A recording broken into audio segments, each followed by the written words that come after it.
Love you, thank you, bless you. मैं दिव्यांशु आप सबका फिर से एक बार हृदय से अभिनंदन करती हूँ हमारे शुक्रवार के इस प्यारे से सेशन में, जहाँ हम रिश्तों की बातें करते हैं, अपनी दुनिया को सुंदर बनाने की बात करते हैं। I am really thankful to almighty God कि आपसे रूबरू होने का ये वक्त मुझे दिया। And I am really thank you to my Gurudev doctor Mangesh Kumar भैया। Love you, thank you, bless you भैया। आपने लाइफ को ट्रांसफॉर्म कर दिया। गॉड ब्लेस यू भैया। तो आज का सेशन स्टार्ट करने से पहले, सबसे पहले तो मैं एडवांस में आप सब लोगों से माफी मांग लेती हूँ, क्योंकि आज का टॉपिक ही कुछ ऐसा है। मेरी कोई भी मंशा किसी भी तरह की किसी के भी बिलीफ को चोट पहुंचाने की नहीं है, क्रिटिसाइज करने की नहीं है, आपकी किसी भी भावना को ठेस पहुंचाने की नहीं है। बस एक छोटी सी कोशिश है कि आज बहुत सारी फैमिलीज में, प्यारे प्यारे रिश्तों में छोटी छोटी बातों की वजह से जो कड़वाहट देखती हूँ, और वो कभी कभी इतनी बड़ी हो जाती है कि बहुत कुछ खराब कर देती है। तो कोशिश है कि कुछ आपको सॉल्यूशंस दे पाऊं, कुछ आपको ऐसे सुझाव दे पाऊं जो आपका परिवार, आपका घर खुद एक मंदिर बन जाए। और ऐसा हो सकता है, बिलीव मी, इट्स पॉसिबल। बस थोड़ा माइंडसेट हमें ठीक करने की जरूरत है। मैं आपको एक छोटा सा इंसिडेंट बताऊं तो अभी हाल फिलहाल में किसी से बातें हो रही थी, और वो बच्चा बहुत प्यारा है, बहुत ही प्यारा बच्चा है वो। And he is suffering with a big disease, काफी बड़ा हेल्थ चैलेंज है उसका। और मुझे मेडिकल साइंस की जानकारी नहीं है, लेकिन जितना मैं जानती हूँ शायद कॉम्प्लिकेशंस उसके काफी बड़े हैं। और अभी एक सेशन के दौरान मैंने उसको कहते सुना कि उसका लाइफ का सबसे बड़ा दर्द यह है कि उसकी मम्मा और उसकी वाइफ, जिन दोनों को वो बहुत प्यार करता है, वो आपस में बहुत झगड़ते हैं। और उस बच्चे को कोई प्रॉब्लम नहीं है। उसकी उस मासूमियत को देख के, उसके उस दर्द को देख के, उस दिन से मैं इस सेशन के लिए काम करने लगी और ये सोचा, कोई एक माँ तो ऐसी होती नहीं। Thank you Nisha, thank you so much, love you, bless you. कोई भी एक माँ ऐसी नहीं होती जो, लव यू दीदी। Love you so much Nisha, thanks for coming. जो थैंक यू दीदी। थैंक यू, अपने ही बच्चे का कुछ बुरा चाहे। तो फिर ये सब हो कैसे जाता है? कैसे एक घर गृहस्थी में इस तरह की बातें स्टार्ट हो जाती हैं और नफरत इतनी बड़ी हो जाती है? और उस बच्चे की सफरिंग्स देख के ना, मुझे उस सारी चीजों का लेवल समझ में आया कि ये बच्चा दिन ही दिन कितना घुटता होगा, जो इसकी वो घुटन इतनी बड़ी बीमारी में कन्वर्ट हो गई। और तभी मन करा कि इस टॉपिक पे तो जरूर से बात करूंगी। ऑल्दो सुबह से मेरे पास बहुत सारे मैसेजेस आए, बहुत सारे लोगों ने भी ये भी कहा कि दिव्यांशु क्या करने जा रही हो, किस टॉपिक को छेड़ रही हो। लेकिन मैं एडवांस में ही आप सबसे माफी मांगती हूँ। आपकी भावनाओं को कोई भी ठेस पहुंचाने की मेरी कोई भी मंशा नहीं है। बिलीव मी, ओपन माइंडेड होके सुनिएगा तो शायद आज बहुत सारे गुत्थियां सुलझ जाएं, बहुत सारी चीजों का जवाब मिल जाए। तो मैंने कुछ ना, आज का वाला जो सेशन है वो सिर्फ मदर इन लॉ के पॉइंट ऑफ व्यू से है, यानी उनके लिए कुछ पॉइंट्स 10 मैंने बनाए हैं जो एक बहुत अच्छा सॉल्यूशन हो सकते हैं, जो मेरी समझ में मोटे मोटे आए। और नेक्स्ट जो सेशन लेंगे वो हम बहू के लिए लेंगे, जिसमें कुछ चीजें मैं डॉक्टर इन लॉ को भी ऐसी बताऊंगी कि अगर वो माइंडसेट थोड़ा चेंज कर लिया जाए तो अगेन लाइफ बहुत खूबसूरत हो जाएगी। बिलीव मी, जिंदगी खूबसूरत है, बस हमें जीने का तरीका आना चाहिए। जिसमें मेरा पहला पॉइंट है माइंडसेट। देखिए, घर में जब बेटे की शादी होती है और एक नया बच्चा हमारे घर में आता है, तो डे वन किसी की भी मंशा नहीं होती ऐसी, या कोई भी ऐसा नहीं सोचता कि आने वाले टाइम में ये सब होएगा। लेकिन फिर भी हो जाता है। फिर भी सारी चीजें, इतना सारा प्यार, इतना सारा समझदारी होते हुए भी हो जाता है। क्यों होता है ऐसा? यहाँ पर ना एक माइंड सेट होता है। एक लड़की पराए घर से आ रही है, और उसके पीछे भी बहुत सारे रीजंस होते हैं जो मैं आगे आपको बताऊंगी। यहाँ पर एक छोटी सी ट्विस्ट, आज ना मैं जितने भी एग्जांपल्स आपको दूंगी और जितनी भी स्टोरीज शेयर्स करूंगी आपके, वो सब ट्रू मेरी आंखों देखी ही होंगी, जिनसे आप ज्यादा रिलेट कर पाएंगे। तो एक आंखों देखा इंसिडेंट बताती हूँ, काफी साल पुराना है। मेरे एक जानकार थे जिनके बहुत साल शादी को हो गए थे, पर कोई बच्चा नहीं हो पा रहा था। एनी हाउ कुछ ट्रीटमेंट्स की वजह से उन्होंने, भाभी ने कंसीव कर लिया, एंड डिलीवरी डेट आ गई। लेकिन शायद प्रभु की इच्छा कुछ और थी, और डिलीवरी के थोड़े ही चंद मिनटों बाद ही उनका बच्चा नहीं रहा। अब क्योंकि वो डिलीवरी बड़ी लेटर एज में हुई थी, प्रेगनेंसी बड़ी लेटर एज में थी, और बहुत सारे मेडिकल कॉम्प्लिकेशंस थे, तो ये भी फॉर श्योर था कि शायद आगे फिर से कंसीव ना कर पाए। और ये भी फॉर श्योर था कि जब वो होश में आएंगी और उन्हें पता चलेगा, तो पता नहीं क्या हो जाए। तभी एक मिरेकल होता है, जैसे आपने फिल्मों में देखा होगा ना, वो वास्तव में हुआ था। उसी सेम टाइम पे एक पेयर ऐसा था, एक कपल ऐसा था, जिसके फोर्थ बेबी हुआ था। और उनकी फाइनेंशियल कंडीशन कुछ ऐसी थी कि वो अफोर्ड नहीं कर सकते थे उस बच्चे को। एनी हाउ डॉक्टर बहुत अच्छी थी, और दोनों ही फैमिलीज के बड़ी क्लोज थी। बातचीत हुई, और वो वाला कपल अपना बच्चा उस वाले कपल को देने के लिए तैयार हो गया। और ये सारा काम चल रहा था जब वो जो वाइफ थी उनकी, वो अभी होश में नहीं आई थी। खैर फटाफट सारी चीजें हुई, डॉक्यूमेंटेशन की तैयारी हुई, सारी हुई, और उनके होश में आने से पहले बच्चे को उनके पास लिटा दिया गया। यानी वो जो लेडी थी उसको यही पता था ये मेरा अपना जना हुआ बच्चा है। वो बच्चे को इतना, मेरी आंखों देखी बात है, इतना ज्यादा प्यार करती थी, क्योंकि इतने साल बाद एक बच्चा उनकी गोद में आया था। अच्छे कपड़े पहनाना, लाड़ प्यार से रखना, यानी उनकी इजाजत के बिना उनके बच्चे को कोई एक बिस्किट नहीं खिला सकता था। इतना पैम्पर करती थी अपने बच्चे को। और सम अराउंड 14 या 15 साल का वो बच्चा हो गया। पता नहीं किन कागजात की खोज घर में हो रही थी, और उनके हाथ वो एडॉप्शन के कागज लग गए। और वहां से वो माइंडसेट चेंज होना शुरू हुआ। ये बच्चा इतना लगाव मेरे से नहीं रखता जितना मैं इससे रखती हूँ। अचानक हुआ ये, उससे पहले ये कुछ नहीं था। धीरे धीरे उनका बिहेवियर चेंज होने लगा। धीरे धीरे उन्हें बच्चे की ना हर एक्टिविटी को नोट करने लगी। यानी कई बार ऐसा भी होता है ना, हमारे बच्चे कुछ भी हमें, हम तो माँ हैं, तो बच्चे कहीं अरे मम्मी क्या कर रही हो, मेरी बात नहीं सुन रही, कुछ भी ऐसे बोल देते हैं जल्दी में, फिर वो बातें नोट होने लगी। और उसके आगे कड़ियां बनती चली गई, बनती चली गई, बनती चली गई। सबने उन्हें बहुत समझाया, ऐसा कुछ नहीं है, लेकिन हर वक्त उन्हें एक ये फियर रहता कि ये बच्चा कभी भी हमें छोड़ के चला जाएगा, हम इसके सगे माँ बाप नहीं है, ये हमारी बुढ़ापे में केयर नहीं करेगा। ये सारी उपज कहाँ से आई?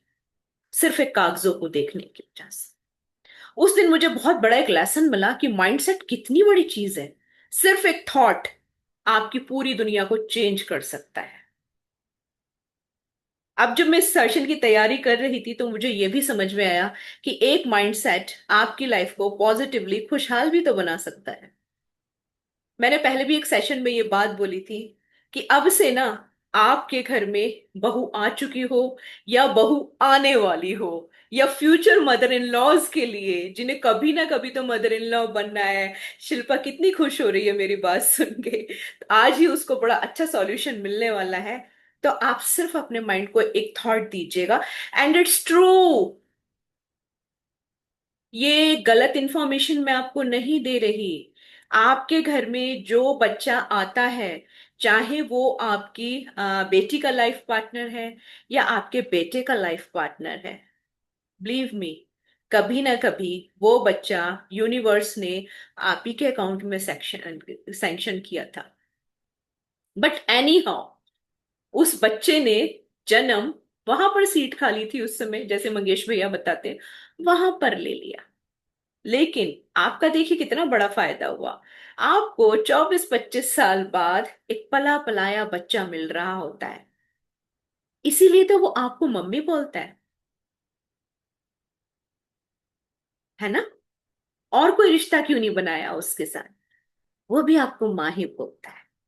तो जिस दिन हर मदर इन लॉ ने अपना माइंडसेट ये बना लिया कि ये वो बेटी है मेरी, जो सैंक्शन तो मेरे ही अकाउंट में हुई थी, आना तो इसको मेरे ही कोख से जन्म लेके था, बट उस समय कुछ विधान ऐसा था कि इसने वहां जन्म ले लिया, पर इतने साल बाद मेरी बेटी मेरे घर वापस आ रही है। नाउ जस्ट थिंक कि आपकी सोच उस बच्ची के लिए कैसी होने वाली है।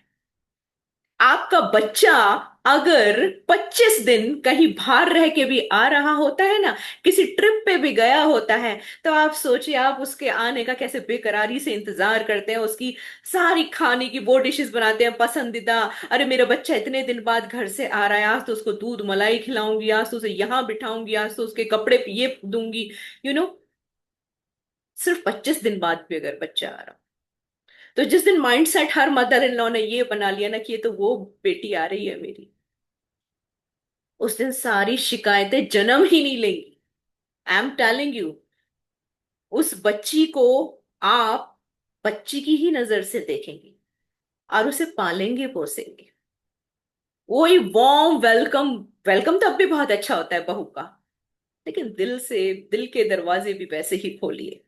घर के दरवाजे पे बहुत अच्छा सत्कार होता है, पर कई बार दिल के दरवाजों पे उतना अच्छा सत्कार नहीं होता खुद की।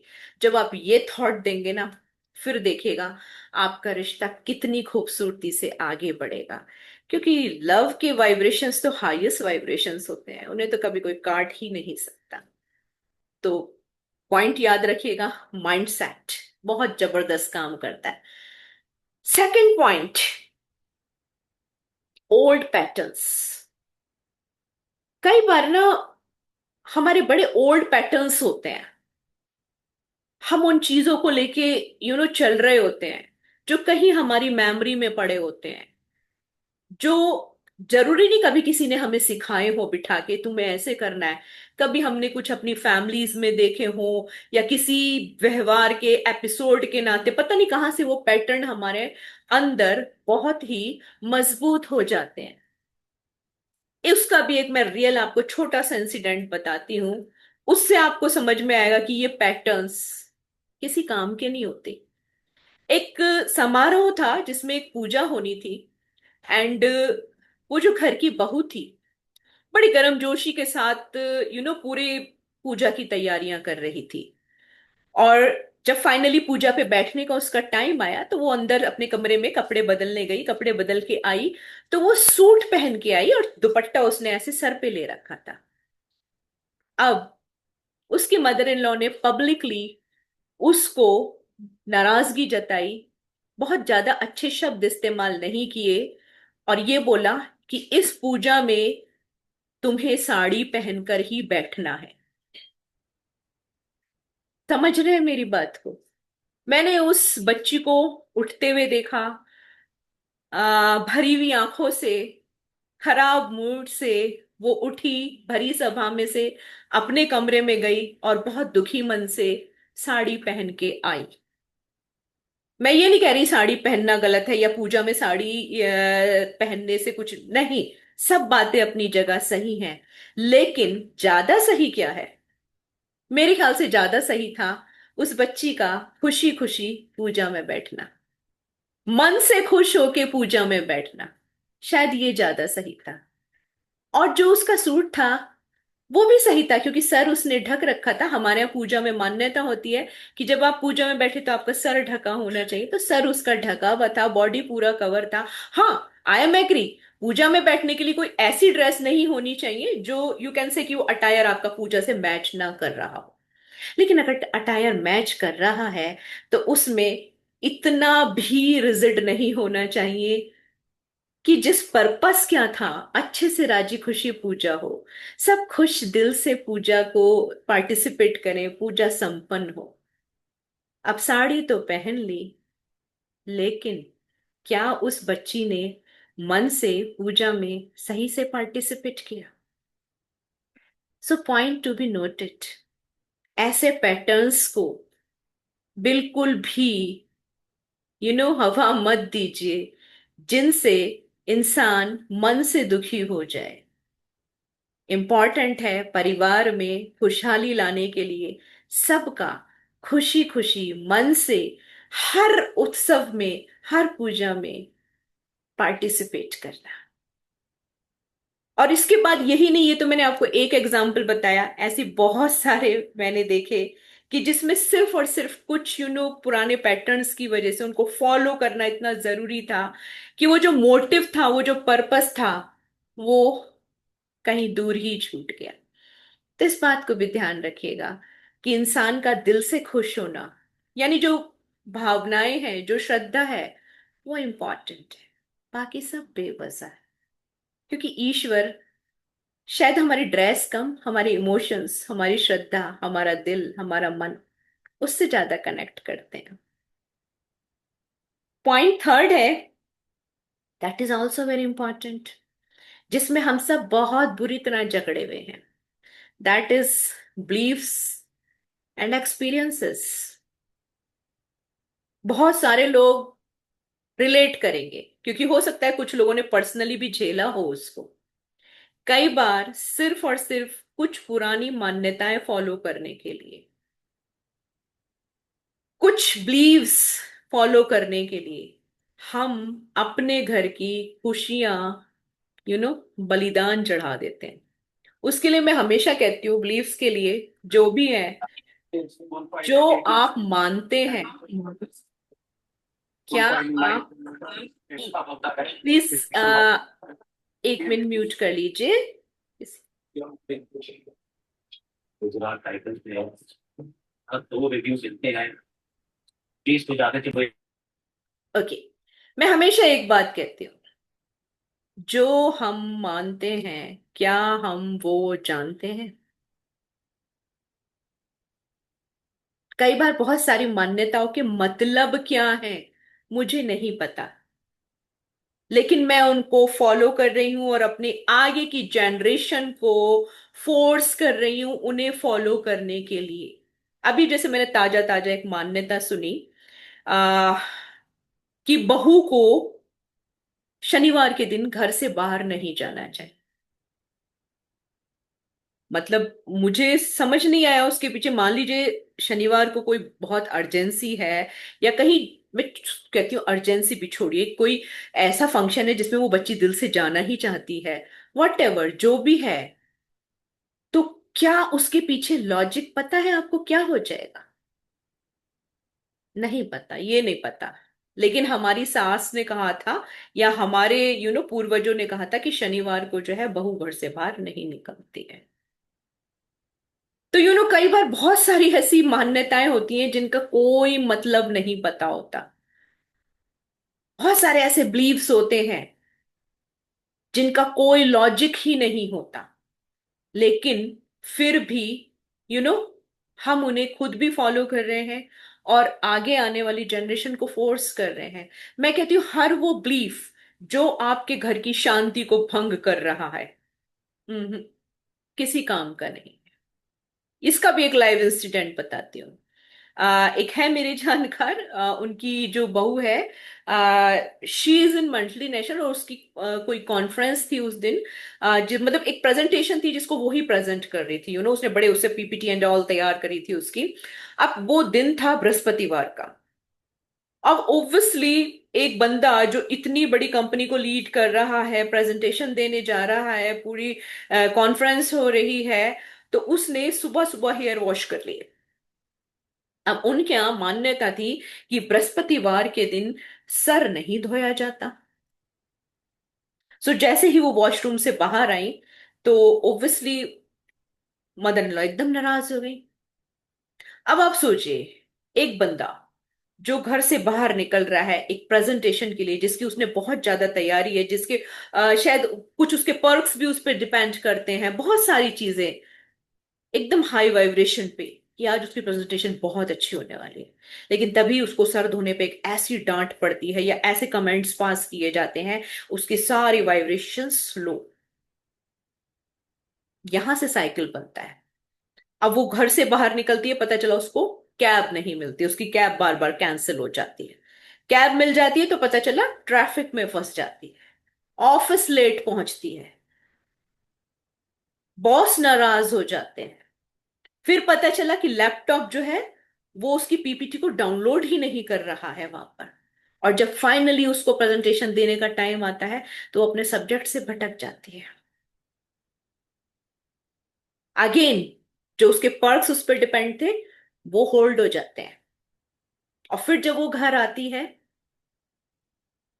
मुझे बताने की जरूरत नहीं है फिर क्या होता है, क्योंकि उसमें फिर हस्बैंड को भी इन्वॉल्व, गुस्सा उस पर निकलेगा सारा। तो जरा चेक तो कीजिए, कितनी छोटी सी बात थी, सर धोना। अगर इन चीजों को हम अपने घर की खुशियों के लिए आड़े आने देंगे। कहते हैं कि मान्यताएं, रिवायतें, रूल्स शायद कभी किसी ने इसलिए बनाए थे कि जिंदगी को बेहतर किया जा सके।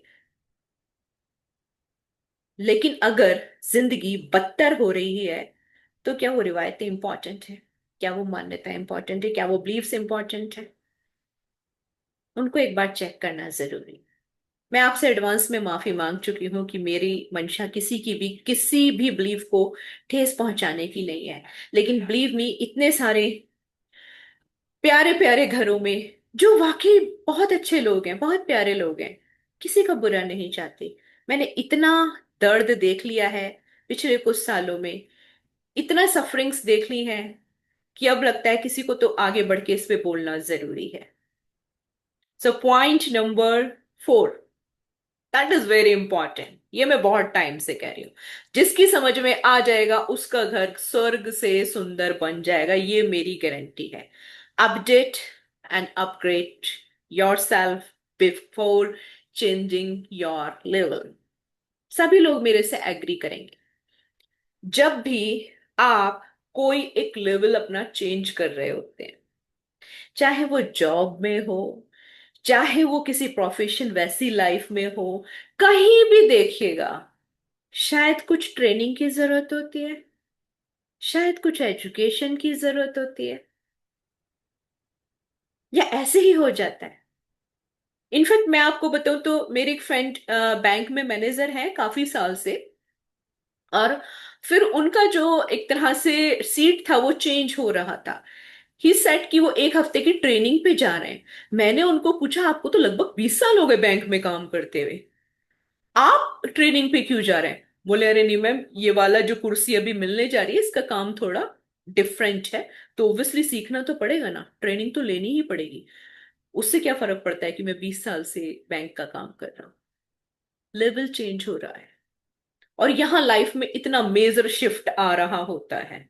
परिवार में एक नया सदस्य हमेशा हमेशा के लिए आ रहा होता है। और उसके लिए हम बिल्कुल जरूरी नहीं समझते कि हमें कोई एजुकेशन चाहिए, कोई ट्रेनिंग चाहिए, या कुछ भी विजडम चाहिए। हम नहीं मानते इस बात को। बिलीव मी, जब तक हम इसको नकारते रहेंगे तब तक घर में वो सारी चीजें होती रहेंगी जिसे अशांति बोलते हैं। अब खुद फैसला कीजिए कि थोड़ी सी ट्रेनिंग या एजुकेशन लेना बेटर है, या जन्म जन्म की अशांति को घर में इनवाइट करना बेटर है। अब कई लोग कह देते हैं, यार ये अब नए नए बातें चल पड़ी, अब इसके लिए सास बनने के लिए कौन ट्रेनिंग लेता है? इसके लिए क्या करें? अब हम क्या पढ़े हैं इसके लिए? अब क्या हम इसके लिए पढ़ाई करें? हमारी सास ने तो नहीं करा, उनकी सास ने भी नहीं करा, वहां पे तो सब ठीक चल रहा था, सब अच्छा हो रहा था। मैं कहती हूँ, आपकी सास ने मोबाइल नहीं चलाया, इंटरनेट नहीं चलाया, आप क्यों चला रहे हैं? बहुत सारे यंग कपल्स भी मेरे से कह देते हैं, बच्चे, कि मैम आप ना पढ़े लिखे हो, आप इन बातों को समझते हो, आपको समझ है इन बातों की, हमारी मम्मी नहीं समझेंगी। मैं उनसे सिंपल एक बात पूछती हूँ, बेटा आपने अभी अपने मम्मी को वो नोकिया का छोटा वाला फोन दिया हुआ है या कुछ स्मार्टफोन? अरे आंटी, मम्मी ने इस बर्थडे पे आईफोन लेके माना, जिद पड़ गई, आईफोन लूंगी मैं। मैंने कहा, चला भी लेती है यार तुम्हारी मम्मी आईफोन? आंटी बिंदास चलाती है मम्मी, इंस्टा इंस्टा सब मस्त, मम्मी से पूछ लो सारे अपडेट्स। मैंने कहा, बेटा जब वो समझ गई, जिससे कोई यू नो जिंदगी में बहुत ज्यादा कोई ऐसा शिफ्ट नहीं आने वाला, तो ये क्यों नहीं समझेंगी? इट मीन्स तुम्हारी मम्मी में दिमाग तो बहुत पड़े। कोई फर्क नहीं पड़ता उनकी डिग्रीज कितनी है कितनी नहीं है। जरूरत, सिर्फ उस बच्चे को मैंने एक बात समझाई, बेटा मोबाइल की ना शायद आपने अपनी मम्मी को जरूरत महसूस करवाई, और इस एजुकेशन की, इस विजडम की आपने अपनी मम्मी को जरूरत महसूस नहीं करवाई। फर्क सिर्फ इतना है। मैं समझती हूँ यूथ को भी इस बारे में सोचना चाहिए बिफोर मैरिज। शायद अगर यूथ इस बात की जिम्मेदारी ले ले कि हम अपने पेरेंट्स को थोड़ा सा इस बारे में विजडम दिलाएंगे, कुछ उनको अपडेट अपग्रेड करेंगे, तब भी बहुत सारी चीजें जो खराब होती हैं वो नहीं होंगी। अपडेट अपग्रेड तो करना पड़ेगा जी, बहुत जरूरी है। और इस मेजर शिफ्ट के लिए तो नई चीजें सीखनी पड़ेंगी। सोच का दायरा थोड़ा सा बदलना बहुत जरूरी है, क्योंकि उस पुरानी सोच से यू नो हम नए रिश्ते कायम नहीं कर सकते। देखिए, मैं हमेशा एक बात कहती हूँ कि अगर आप अपने आप को नर्चर नहीं करेंगे, अगर आप अच्छी चीजें अपनी तरफ नहीं लाएंगे, तो एक बिल्कुल उस तरह होता है जैसे एक खाली प्लॉट पड़ा है, अगर उसमें कोई अच्छी साग सब्जियां फूल पत्तियां नहीं उगाएगा, तो खरपतवार तो अपने आप ही उग आएंगे, कोई बड़ी बात नहीं है, उन्हें उगाने के लिए कोई मशक्कत नहीं करनी पड़ेगी। तो ऐसे ही परिवार में खुशहाली लाने के लिए, शांति लाने के लिए, रिश्तों में मिठास लाने के लिए हम अपनी तरफ से कोई प्रयास नहीं करेंगे, तो झगड़े, शिकायतें, अशांति, कलेश अपने आप उपज जाएगा। उसके लिए भी आपको कुछ करने की जरूरत नहीं पड़ेगी। Point number 5, that is very very very important. सारे ही पॉइंट्स इंपॉर्टेंट हैं जी, किसी को भी मत छोड़िएगा, तभी जिंदगी खूबसूरत होगी। Positive engagements. एक्चुअली होता क्या है, एक माँ, specially if I talk about Indian mom, तो वो अपने बच्चे को पालने के लिए ना अपनी पूरी जिंदगी लगा देती है, जिसे कहते हैं अपना सर्वस्व लगा देती है। पता नहीं कितने सारे एग्जाम्पल्स ऐसे भी हैं जहां बहुत सारी फीमेल्स ने अपने पूरे पूरे करियर्स भी खत्म कर दिए अपने बच्चों की अच्छे से परवरिश करने के लिए। सोचिए, 20 से 25 साल तक लगातार एक बच्चा ही उसकी पूरी दुनिया होती है, यानी उसकी पूरी दुनिया एक बच्चे के इर्द गिर्द ही घूमती है। और फिर वो बच्चा जब थोड़ा बड़ा हो जाता है, हायर स्टडीज के लिए जाता है, किसी रिलेशनशिप में आ जाता है, और फिर उसकी शादी हो जाती है, तो एक बहुत बड़ा खालीपन एक मदर की लाइफ में आ जाता है, और जिसकी वजह से उसे ऐसा लगता है उसका बहुत कुछ छिन गया। इसलिए जरूरी है कि आप अपने लिए कुछ पॉजिटिव एंगेजमेंट्स रखें, कुछ ऐसे सेशंस में आए, कुछ नया सीखना शुरू करें। वो सारे शौक जो आपके पीछे छूट गए, उन्हें फिर से लाइफ में रिवाइव करें। और ये एक्सक्यूज बिल्कुल ना दे, अजी अब कहाँ होगा, सब कुछ होगा। ऐसा कुछ भी नहीं है जो आप आज तो आप एक कोई बोल चीज बोलिए, कोई बुजुर्ग एवरेस्ट पे चल रहा है, कोई रेसलिंग कर रहा है, तो कोई चैंपियन बन रहा है किसी रेस में, तो अब कुछ भी आप ये नहीं कह सकते। अगेन ये माइंडसेट है, ये सिर्फ बचने का एक तरीका है।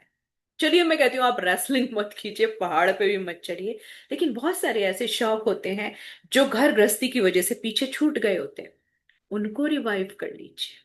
बिकॉज अगर आप अपने लिए पॉजिटिव एंगेजमेंट्स नहीं रखेंगे, फिर क्या होगा? फिर हम अपने बच्चों की लाइफ में ना नॉक करेंगे, उनके पर्सनल स्पेस में नॉक करेंगे, और टाइम बे टाइम करेंगे। बिलीव मी, बिकॉज कुछ तो चाहिए ना हमें भी एंगेजमेंट के लिए। अभी इतने साल उस बच्चे के लिए तो निकाले हैं, अब हम कहाँ जाएं? हमारी बहुत सारी चीजें, बिलीव मी, इस वजह से खराब होती हैं। आप देखिए, जो मदर इन लॉ बहुत बिजी होती हैं, उनके यहाँ ऐसा सब कुछ नहीं होता, क्योंकि उनके पास और बहुत सारे एंगेजमेंट्स होते हैं। तो बहुत जरूरी है कि हर मदर इन लॉ अगर अपने लिए बहुत सारा क्रिएटिव काम जुटा ले, कुछ पॉजिटिव एंगेजमेंट्स जुटा ले, तो शायद बहुत सारी वो चीजें नहीं हो। नेक्स्ट पॉइंट है मेरा, नो कंट्रोलिंग, प्लीज कनेक्टिंग। जैसा मैंने कहा कि हम माओ की आदत होती है इतने साल तक बच्चों की छोटी बड़ी हर चीज का हमने ख्याल रखा होता है, और हमें ऐसा लगता है हमारे बच्चे को सबसे अच्छा हम ही जानते हैं।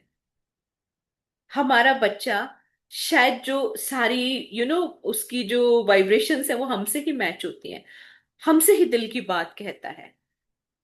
और जैसे ही उसकी लाइफ में एक लाइफ पार्टनर आता है, तो ऑब्वियसली वो सारी चीजें वहां शेयर होने लगती हैं। ऐसे में बहुत बार ऐसा होता है कि एक मदर को ये फील होने लगता है कि उसके हाथ से कुछ छूट रहा है, और तब वो कोशिश करती है बहुत कुछ कंट्रोल करने की। यहाँ पर भी मैं आपको आंखों देखा एक एग्जांपल बताती हूँ, रियल स्टोरी। हुआ क्या कि एक फैमिली में नई नई बहू आई थी, और उनका जो बेटा था, बाय चांस वो आलू की सब्जी नहीं खाता था। यू नो तो बहू ने बड़े प्यार से आलू की कोई न्यू रेसिपी देख के आलू की सब्जी बनाई। अब जैसे ही वो खाना लगाने लगी तो मदर ने कहा, नहीं नहीं नहीं, मेरा बेटा आलू नहीं खाता। उसको तो आलू की सब्जी पसंद ही नहीं है। उसने कहा ओके ठीक है, मैं खा लूंगी, उनको कुछ और दे देती हूँ। लेकिन बीइंग अ वाइफ, जब उसने अपने हस्बैंड से एक बाइट के लिए रिक्वेस्ट करी कि आप एक बार खा के तो देखिए कैसी बनी है ये सब्जी, जस्ट फॉर मी, और उसने खाया तो उसे टेस्ट वाकई बहुत अच्छा लगा, और उसने फिर पूरी आलू की सब्जी खा ली। और ये बात माँ को बहुत बुरी लगी कि अभी तक ये आलू की सब्जी नहीं खाता था, आज इसने कैसे खा ली। और ये छोटी सी बात उस घर में बहुत बड़ा इशू बन गया। रीजन ये नहीं था आलू की सब्जी खानी, नो, मदर को ये लगा कि मेरा कोई अधिकार छिन रहा है, मेरा कंट्रोल जा रहा है। इससे बेटर एक चीज और हो सकती है। जैसा मैंने फर्स्ट पॉइंट में बोला था, ये सब पता है कब होता है? ये सब तब होता है जब आप अपने बेटे को ही अपना बेटा मानते हैं। तो जो बच्ची है ना, उसको पराये घर की लड़की सोचते। सोचिए थोड़ी देर के लिए, मैं आपको एक दूसरा सिनेरियो देती हूँ। वही आलू की सब्जी उसकी बहन ने बनाई होती, यानी आपकी बेटी ने बनाई होती, और अपने भाई को खिलाई होती, और उसका भाई खुशी खुशी खा लेता, तब भी आप ऐसे ही नाराज होते क्या? नहीं होते ना। आप शायद बताते, वाओ, मेरे बेटे ने अभी तक मेरे हाथ से नहीं खाई थी आलू की सब्जी, बट मेरी बेटी ने इतनी अच्छी बनाई, उसके भाई ने फौरन खा ली, चटाचट खा ली। आ गया ना समझ में कितना बड़ा फर्क है माइंडसेट का? So don't think like that. अब तक, यस, वो बच्चा, मैं जानती हूं आपकी कंप्लीट दुनिया थी, बट अब उसकी दुनिया में भी कोई बहुत करीबी आ चुका है। तो आप उससे कनेक्ट कीजिए बजाय चीजों को कंट्रोल करने के, और आप देखेंगे कि सारे रिश्तों में कितनी सारी खुशहाली आ जाए। क्योंकि जनरली हम करते यही है, हम कनेक्ट नहीं करते, हम चीजों को कंट्रोल करने की कोशिश करते हैं, हम समझने की कोशिश नहीं करते। हम उन सारी सिचुएशंस में कैसे बिहेव करना है या क्या चीजें, इसके लिए पॉज नहीं लेते। अगर हम अपने हर बिहेवियर से, हर थॉट से पहले थोड़ा सा पॉज ले लें और सिचुएशन को समझ लें, एकदम रिएक्ट ना करके, तो भी बहुत सारी चीजें होने से बच जाएंगी।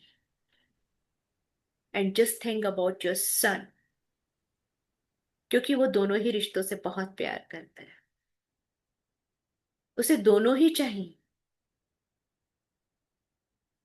इसलिए चीजों को हमें भी उसी तरह से समझना होगा, हमें भी दोनों को ही उसी तरह गले लगाना। एंड द नेक्स्ट पॉइंट,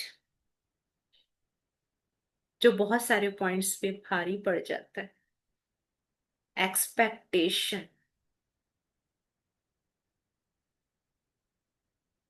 कई बार बहुत सारी एक्सपेक्टेशंस एक लड़की के घर में आने से पहले ही बुन ली जाती हैं,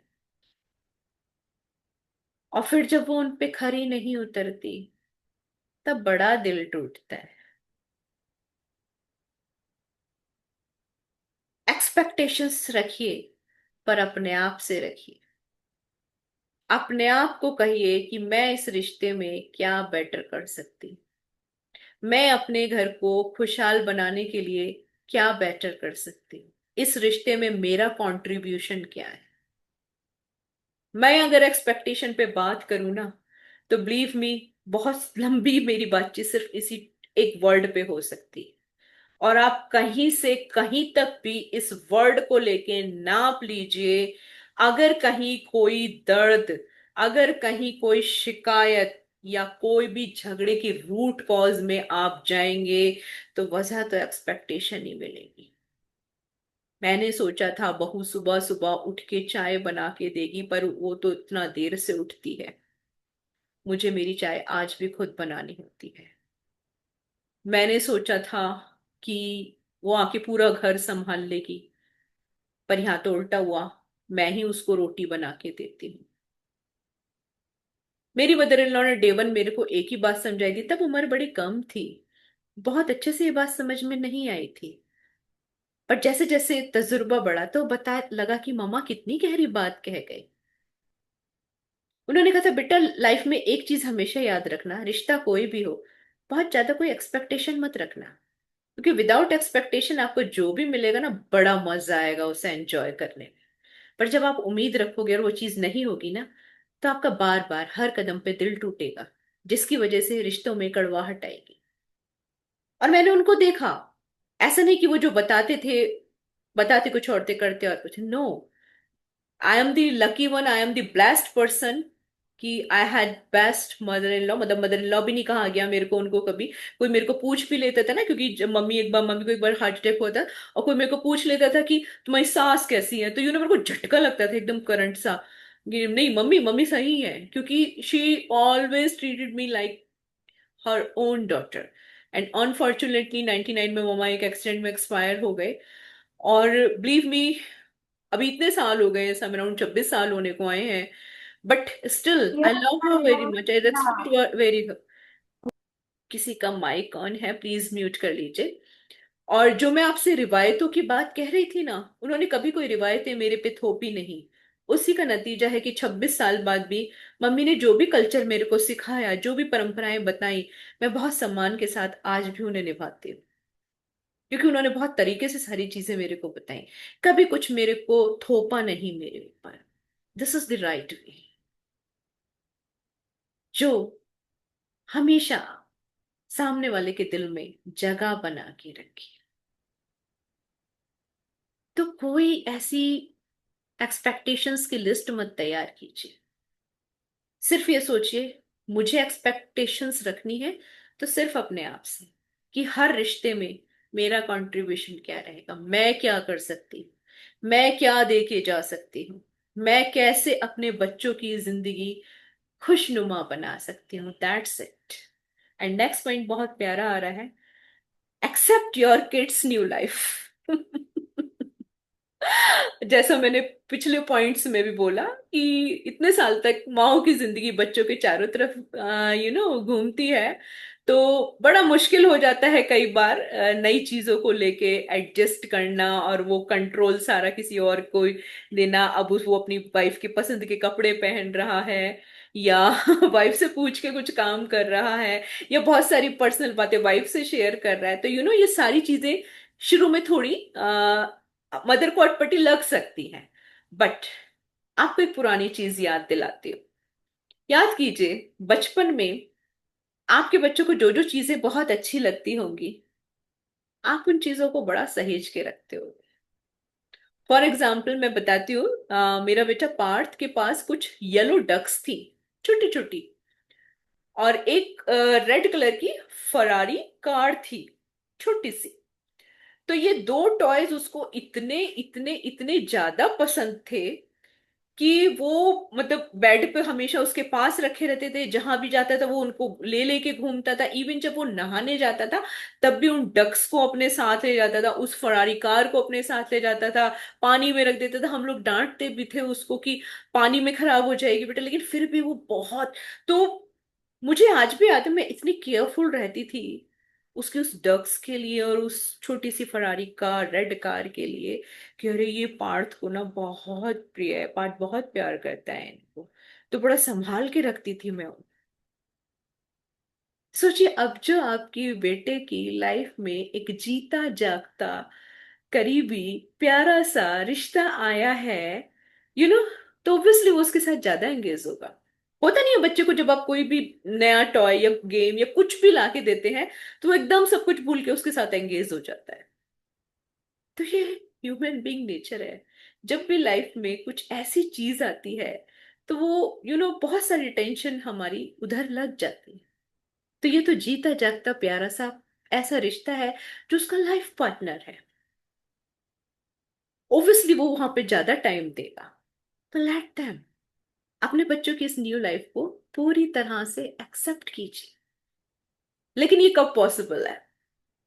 जब आप अपने आप को भी कुछ चीजों में एंगेज कर लेंगे। आपके पास खाली वक्त नहीं होगा, क्योंकि अगर आपके पास खाली वक्त होगा तो बिलीव मी, आपके पास बहुत सारी शिकायतें होंगी, बहुत सारी एक्सपेक्टेशंस होगी, और वो कब नाराजगी में बड़ी वाली कन्वर्ट हो जाएंगी और रिश्तों में कड़वाहट घोलने लगेंगी, आपको पता भी नहीं चलेगा। और जब तक पता चलेगा शायद बहुत देर हो चुकी होगी। दैट्स द राइट टाइम, जब हम सही एजुकेशन लेके अपने रिश्तों को और खूबसूरत बना सकते हैं। एंड द नेक्स्ट पॉइंट जो मैं हमेशा कहती हूँ, प्यार दो, प्यार लो। लव के वाइब्रेशंस हाईएस्ट वाइब्रेशंस है, बिलीव मी।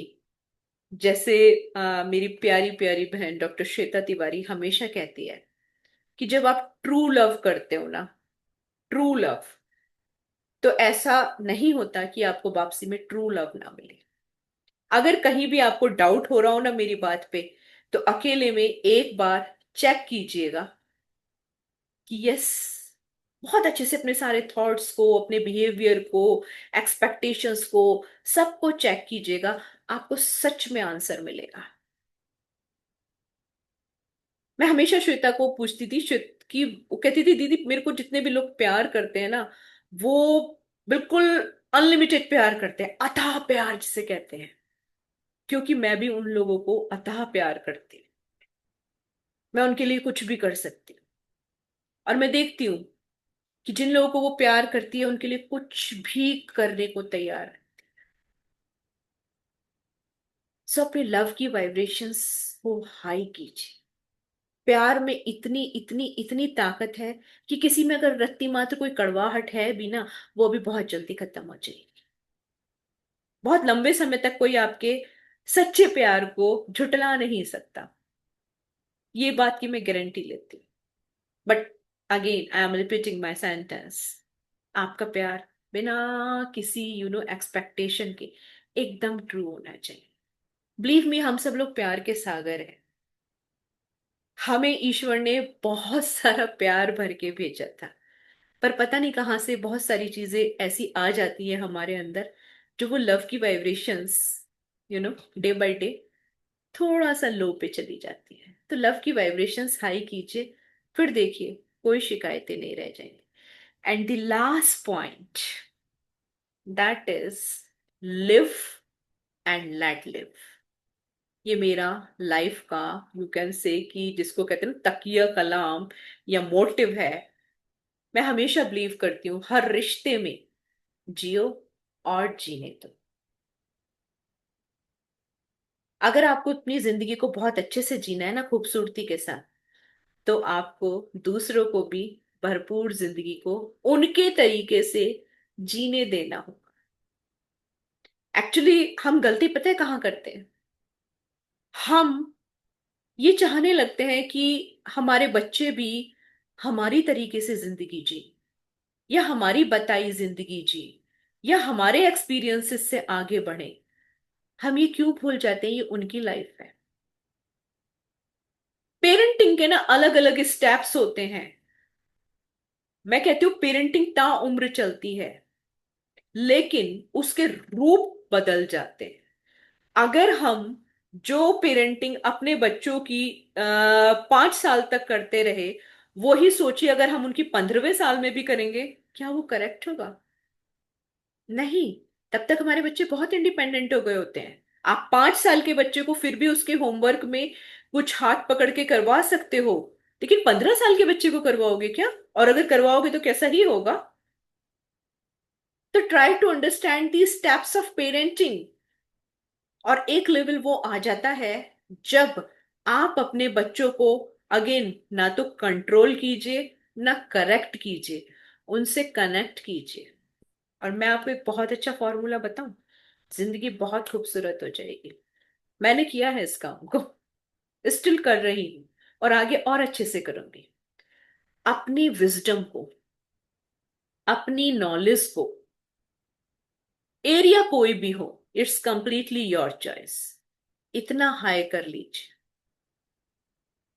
कि आपके बच्चों की आप अच्छी सलाहकार बन जाए। क्योंकि अब जो आपका रोल स्टार्ट हो रहा है ना उनकी लाइफ में, वो एक गाइड का, एक फिलोसफर का स्टार्ट हो रहा है। बट वो तभी होगा जब आप अपने को उस लेवल तक पहुंचा लेंगे, इतना अपने आप को एजुकेट कर लेंगे, तभी आपके बच्चे आप पे सलाह लेने आएंगे। क्योंकि सलाहें दी जाती हैं, थोपी नहीं जाती है।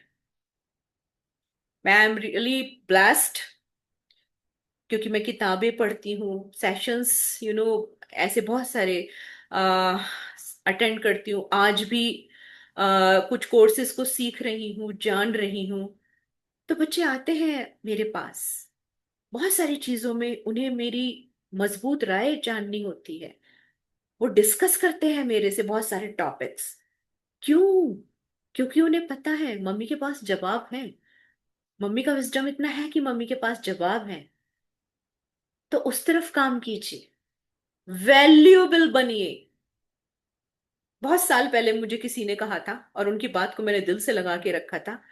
उनके, मैम मेरी एक बात याद रखिएगा आप, don't become a liability, become a asset. आज का अगर आप लोगों को बोलो ना टेक होम, तो यही बोलूंगी, अपने बच्चों की लायबिलिटी नहीं, एसेट बनिए। वैल्यू बढ़ाइए अपनी। ये जो मेंटल एनर्जी है ना, इसको इस्तेमाल कीजिए अपने आप को वैल्यूएबल बनाने में, साबित करने में नहीं। कई बार क्या होता है, बहुत सारे लोग प्रिटेंड करते हैं कि घर में सबसे ज्यादा विद्वान हम हैं, घर में सबसे ज्यादा हमें पता है, हमारे को हमारी उम्र का तजुर्बा है। लेकिन विजडम के नाम के उनके पास कुछ नहीं होता। समझ रहे हैं ना मेरे पॉइंट को? अपनी वैल्यू बढ़ाइए। और वैल्यू कब बढ़ेगी?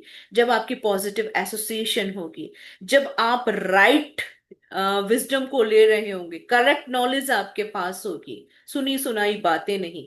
कुछ अच्छे राइटर्स की बुक आपने पढ़ ली होंगी, कुछ अच्छे सेशंस, वर्कशॉप्स आपने अटेंड कर लिए होंगे, अपने आप को अपडेट एंड अपग्रेड किया होगा कि कैसे अपनी वाइब्रेशंस को हाई किया जाता है, कैसे अपने सोच के दायरे को बड़ा किया जाता है, कैसे हम सबसे और ज्यादा प्यार कर सकते हैं, कैसे हम अपनी सोल पे वर्क कर सकते हैं।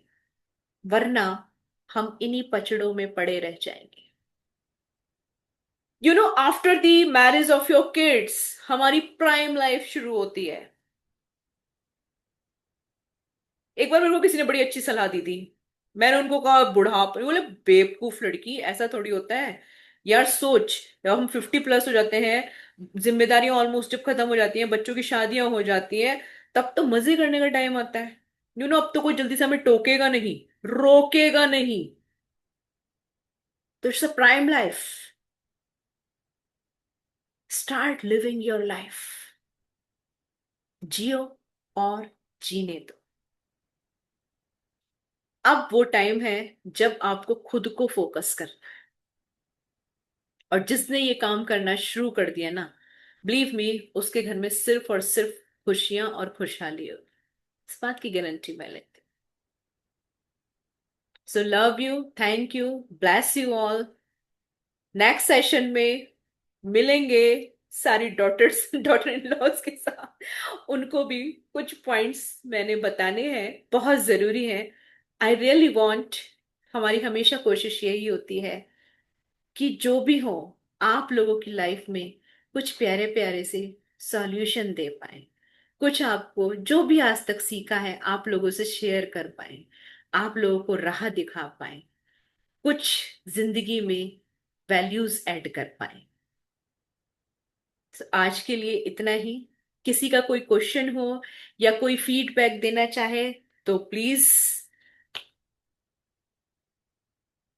वैसे तो मेरे को रेशमा के अलावा किसी का चेहरा नजर नहीं आ रहा है। यस वेद भाई प्लीज। दीदी नमस्ते। नमस्ते भैया, love you, thank you, bless you. Love you the, love you. जबरदस्त सेशन रहा दी। सारी चीजें 100% थैंक यू भाई, सही है, थैंक लेकिन यू। ये बात अगर कहे कि जो जब लड़के की बात हो रही है तो सपोज लड़का अपनी माँ या फादर को कह तो सकता नहीं, क्योंकि वो तो नहीं बोल सकता ना ये सारी बातें। जी। तो वो कैसे कैसे कर वो कैसे इस चीज को मतलब कहे, या कैसे ओके। वो मतलब अपनी माँ को कहे, सपोज दैट, तो कैसे ये बात रखे। आज इसी टॉपिक पे वेद भाई हमारी बात हो रही थी। जी। मेरा बेटा किसी फैमिली की, जब उसे पता चला मम्मी आज ऐसे सेशन लेने वाली है, तो कोई फैमिली के डिस्कशंस होने लगे। तो मैंने वहीं पर नहीं, ये हर जगह देखी। आपको पता है हमारी आज सबसे बड़ी प्रॉब्लम क्या है? We don't communicate. हम एज्यूम कर लेते हैं। हम्म। हम पहले से ये सोच के बैठ जाते हैं कि अगर हमने अपने पेरेंट्स को ये बोला तो वो बुरा मान जाएंगे, फिर ये हो जाएगा, ये हो जाएगा, ये हो जाएगा, ये हो जाएगा। ये सब हमारे एजम्पशंस होते हैं कई बार। और इसके लिए हम लोग एक प्रोसेस बताते हैं पूरा, कि ऐसा नहीं कि आप जाके कल ही बम फोड़ दीजिए। आपको जो कहना है एकदम कह के नो। सबसे पहले तो हमें अपने आप को यहां से बिल्कुल काम एंड क्लीन करना होगा। यानी जो कुछ हमारे अंदर पुरानी मेमोरीज चल रही हैं, पुराने एपिसोड्स चल रहे हैं, पुराने तजुर्बे चल रहे हैं, जब कुछ ऐसा हुआ था, उनको हटाना होगा कि ये सब पास्ट था। कोई बात नहीं। अब मैं मम्मी से या पापा से जो भी बात कहूंगा, वो इस बात को समझेंगे। और ना केवल समझेंगे, मेरे से एग्री भी करेंगे। आपको इसको ना यह बहुत अच्छे से प्रोग्राम करना होगा और विजुअलाइज करना होगा। उसके बाद इसका सेकंड स्टेप ये होता है कि आपको उन लोगों से जिनसे आप बात करना चाहते हैं उन्हें ब्लेस भी करना होगा। उसके लिए भी मैं बताती हूँ कि आप उनका पिक लीजिए। और उनके लिए अभी तक जो इमोशंस थे वो निगेटिव वाले थे। अब कि आपके मेरे बीच में या मेरी वाइफ के बीच में जो भी हुआ, वो शायद हमारे पुराने कोई कार्मिक अकाउंट थे जिनकी वजह से वो सब हुआ। बट अब वो सब कुछ पास्ट है। अब वो जा चुका है। अब मैं और मेरी वाइफ, हम दोनों आपसे नए रिश्ते बनाना चाहते हैं। और हमारे रिश्ते बहुत खूबसूरत। आप ये प्रैक्टिस कीजिए, कुछ दिन उन्हें ब्लेसिंग्स दीजिए। आपकी वो वाइब्रेशंस उन तक पक्के से पहुंचेंगी। जैसे हमारी निगेटिव वाइब्रेशंस पहुंचती है ना, वैसे पॉजिटिव भी पहुंचती है। तो जब वो पहुंचेंगी तो वो रिश्ता ना हील होना शुरू होगा थोड़ा, जो अभी तक एक निगेटिव फेज में है।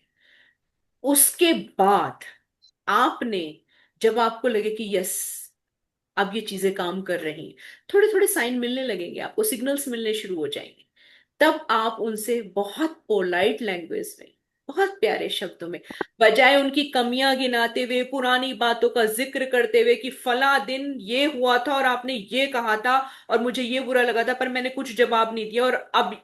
No, no past.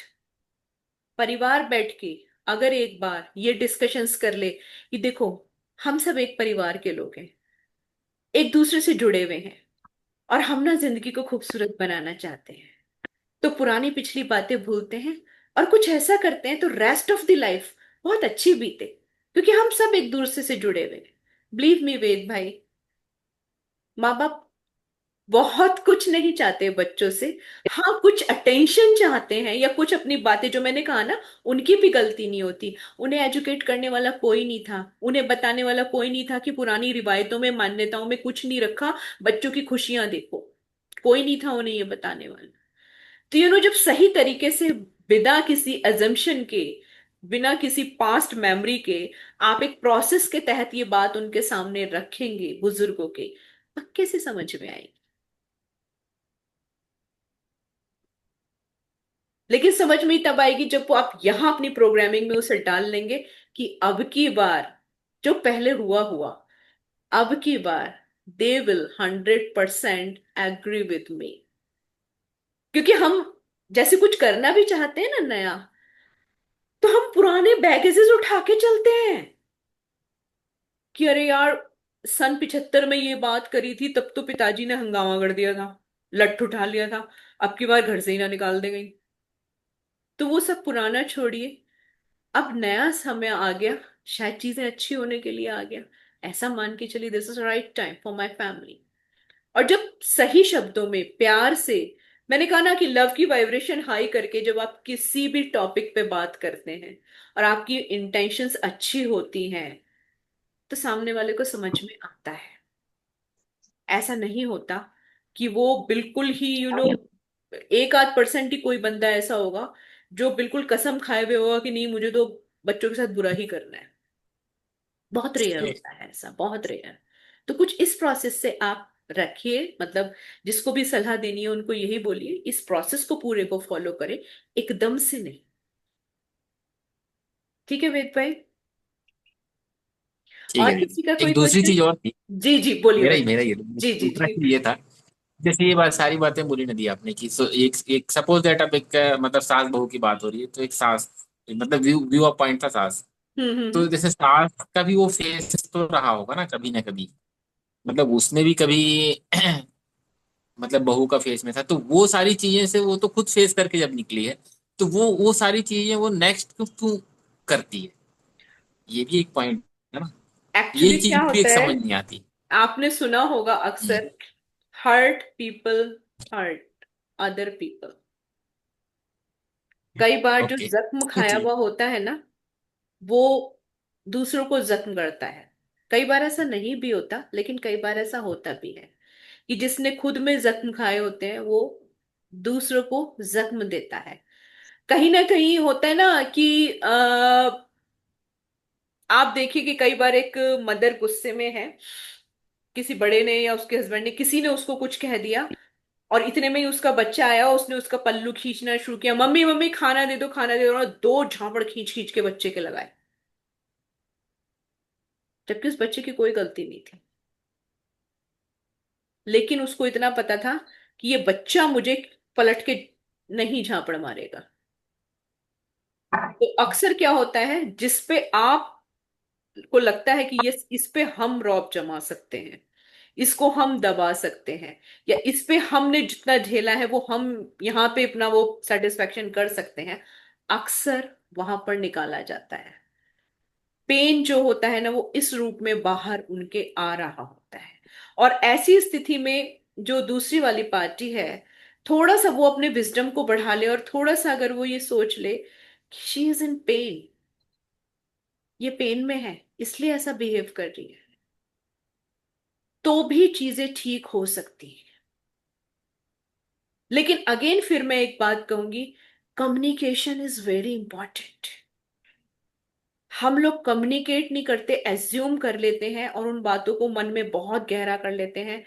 Day by day चीजें उसकी वजह से ज्यादा खराब होती है। सही समय पे, सही वे में, सही शब्दों का इस्तेमाल करके अगर कम्युनिकेट कर लिया जाए, तो उसी समय चीजें ठीक हो सकती सही हैं। है यस दी। रेशमा, आपको भी पूछना था कुछ? आपने हैंड रेज किया था। वेद भाई, आपको आंसर मिल गया? ओके ओके, थैंक यू दी। थैंक यू वेद भाई। जी। Yes, love you. Thank you. Bless you. Love you, thank you, bless you Reshma. Wonderful session, ma'am. Thank you, thank you. सास भी कभी बहू थी। इतना वंडरफुल टॉपिक है ये। सच में अभी ये जो आपने आपकी एक बात मुझे बहुत अच्छी लगी अभी। वैसे तो सभी बातें बहुत अच्छी थी, मतलब बहुत ही वैल्यूएबल है कि बच्चे जब हमारे छोटे होते हैं उनके छोटे छोटे खिलौनों को हम लोग बड़े अरमान से संजो के रखते हैं, और वो जब अपना लाइफ पार्टनर लेके आया है तो उसके प्रति क्यों नहीं एग्जैक्टली। हमारा हमारी जिम्मेदारी बनती है, हमारा फर्ज बनता है कि उसे भी हम उतना ही उसे प्यार भी बिल्कुल वैसे ही सहेजे, क्योंकि वो भी हमारे बच्चे को बहुत प्रिय है। जी पूरी लाइफ उसके साथ उसकी एसोसिएटेड है। तो सोचिए जी हमें उसे भी कितनी केयर देनी है, उस खिलौने की ही तरह। मुझे याद है कि अगर वो, जैसे हम कहीं बाहर जाते थे, तो ये मिस करता था रात में वो गाड़ी को, डक्स को बहुत ज्यादा। तो सोचिए जब हमारे बच्चे को उससे इतना वो हो सकता है लगाव, और हम ध्यान रखते थे नहीं, उसके डक्स रख लें अपने साथ, उसकी कार रख लें अपने साथ, बोर हो जाएगा क्या करेगा। तो इसी तरह उसके लाइफ पार्टनर को भी हमें, और वही जो मैंने फर्स्ट बोला रेशमा, सिर्फ एक माइंडसेट बनाना है। ये हमारा ही तो बच्चा है, बस जन्म कहीं और ले लिया, आ गया ना अब 24-25 साल बाद हमारे पास वापस। दिल से लगा के रखेंगे इसको भी, सहेज के रखेंगे इसको भी। और वो लव के वाइब्रेशंस इतने हाई होंगे, वो मतलब 100% मैं कह रही हूँ उस बच्ची को आपका बना ही देंगे। एक टाइम ऐसा आएगा कि वो बच्ची कहेगी कि मैं भाई अपनी मदर इन लॉ, मैं आपको यहाँ पर भी एक बहुत प्यारा सा, बस 2 मिनट लूंगी, रियल इंसिडेंट बताती हूँ। मैं एक जगह रहती थी मेरठ में, तो मेरे ही सामने एक फैमिली रहा करती थी, और उनके एक ही बेटा था। और वो दोनों सास बहू का मैं बता नहीं सकती कितनी जबरदस्त फ्रेंडशिप और बॉन्डिंग थी। ओ माय गॉड, मतलब इतनी अच्छी दोस्ती भी उनकी थी कि उसकी सास जो थी, उसके लिए हर चीज के लिए फाइट करती थी। उसको मन था कि मेरे को बॉब कट हेयर करने हैं, उसकी पूरी फैमिली में उसके खुद के पेरेंट्स नहीं चाहते थे कि ये अपना शॉर्ट हेयर रखे, बट उसकी सास ने सबको काउंसलिंग कर करके उसकी बॉय कट हेयर कटिंग कराई। तो जब मैंने उस बात को थोड़ा जानना चाहा कि इतनी अच्छी बॉन्डिंग कैसे हो सकती है, तब एक दिन आंटी ने मेरे को बताया, पता है बेटा, जब ये गीता शादी होके आई थी तो ये बहुत चंचल स्वभाव की थी, मैं इसका स्वभाव 1 हफ्ते में ही समझ गई। और मेरा बेटा बिल्कुल कंट्रास्ट, इंट्रोवर्ट। अब मुझे ये बात बहुत अच्छे से समझ में आ गई थी कि इन दोनों की बहुत अच्छी नहीं निभेगी। वो चुलबुली चंचल, घूमने फिरने वाली, चाट पकौड़ी खाने वाली, और मेरा बेटा बिल्कुल डिफरेंट। घर से, सॉरी, दफ्तर से घर आके उसे सिर्फ अखबार पढ़ लेगा, टीवी देख लेगा, खाना खाएगा, सो जाएगा। तो ये तो शादी बहुत जल्दी टूट जाएगी अगर मैंने इस बच्ची के साथ एक स्ट्रांग बॉन्डिंग नहीं बनाई। तो बेटा, मैं इसको अब घुमाने भी ले जाती थी, चाट पकौड़ी खिलाने भी ले जाती थी, इससे खूब बातें भी करती थी। थोड़े दिन लगे, लेकिन फिर इसने एडजस्ट कर लिया, इसे अपने हस्बैंड का नेचर समझ में आ गया कि चलो, मेरा हस्बैंड बोलता नहीं जाता, इधर उधर घुमाने नहीं ले जाता मेरे को, लेकिन नेचर का चलो अच्छा है, अपनी सारी ड्यूटीज अच्छे से करता है। और बाकी की चीजें उसकी mother in law as a good friend, उसकी सपोर्टर, उसके साथ घूमना फिरना सब कुछ करती थी। तो वो शादी बहुत अच्छी चल रही थी। तो इन चीजों को, बारीकियों को समझना होता है। अगर वहां पर वो सास के रोल में आ जाती, तो मैं पक्के से आपको बता सकती हूँ कि वो शादी शायद कुछ महीने भी ना टिकती, क्योंकि दोनों की नेचर बिल्कुल कंट्रास्ट थी। तो इन छोटी छोटी चीजों को ही समझने की जरूरत होती है। बिकॉज अगेन मैं अपनी बात को रिपीट करूंगी कि ऐसी एक भी माँ नहीं होती जो ये चाहेगी कि उसके बेटे की घर गृहस्थी अच्छे से ना चले। अगर ऐसा होगा तो वो शादी ही क्यों करेगी अपने बच्चे की। सबसे ज्यादा बेटी की शादी के लिए माँ ही उत्सुक होती है। Being a mother I very well understand this feeling. So आज से इन 10 पॉइंट्स को याद रखिए, और रिश्तों को खूबसूरत बनाइए। तो मिलते हैं अगले शुक्रवार फिर से प्यारे से टॉपिक के साथ। Love you, thank you, bless you all. Bless you, Love you. ma'am. Thank you. Bless you. Thank you. No.